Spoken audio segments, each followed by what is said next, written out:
Why is it so hard to forgive people? What is it that hinders fulfilling what Jesus did and what Jesus taught? That forgiveness is so hard because it goes against human nature. It goes against our nature. We are individuals who have been held accountable by authorities over us, by our parents, by our teachers, by the people we work for, and it begins to establish and come into our lives that it is a possibility that it goes against the human nature, because it does. It's not easy to forgive people when they've done you wrong. It does go against human nature. Human nature is the type that has the opposite effect. When somebody does us wrong, we want to have, and this is the second, why is it so hard to forgive individuals? We want to have power over them. If I can hold this against them, I've got power over them. I can control them. I can manipulate. I won't, when they come down the aisle at wherever it is, at Walmart or the shopping center or wherever it is, I will just put my nose to the air and just walk right by them. They'll get the message. I've got power over that person. When that person wants to speak to me, nope, I'm going to remind them of the wrong that they did. I've got power over that individual. And we began to realize, and we fail to understand the truth, that unforgiveness does not give you power over others. What unforgiveness does is it robs you of the joy that God wants you to have. You don't have power over the other person. The other person's going through life, happy, merry, going on and enjoying their life, and every time you see them, you become miserable. You don't have power over them. You're robbing yourself of the joy that God wants you to have. Why it's so hard for us to forgive is that we demand justice. We like justice. We like justice until it comes to the point that we stand in need. Well, you look at the case of our text today.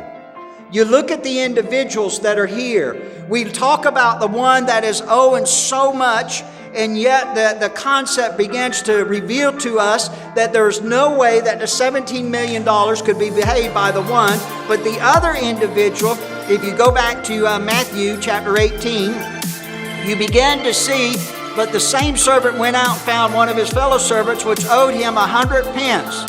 Now, 100 pence, people listen to me. 100 pence is about, roughly, give or take, about $20. Could you pay the $20 debt? Pretty easily. So it shows the extremes and allows us that we, in our nature, in the human nature, we demand justice. You owe, you pay. I'm not going to back off. I'm not going to stop because it is the right thing to do. But wait a minute.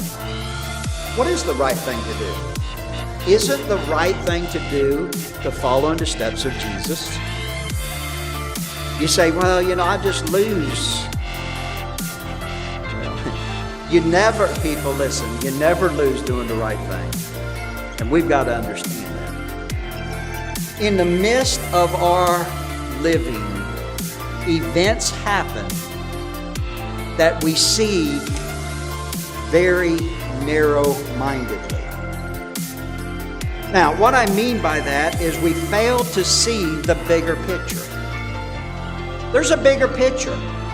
There's something bigger than just what's happened to you, the event that's going on. There is a bigger picture in the future. The concept is, and it begins to make us aware, that people will do us wrong. We need to expect that people is going to do us wrong. And then when they do us wrong, we won't be so off kilter.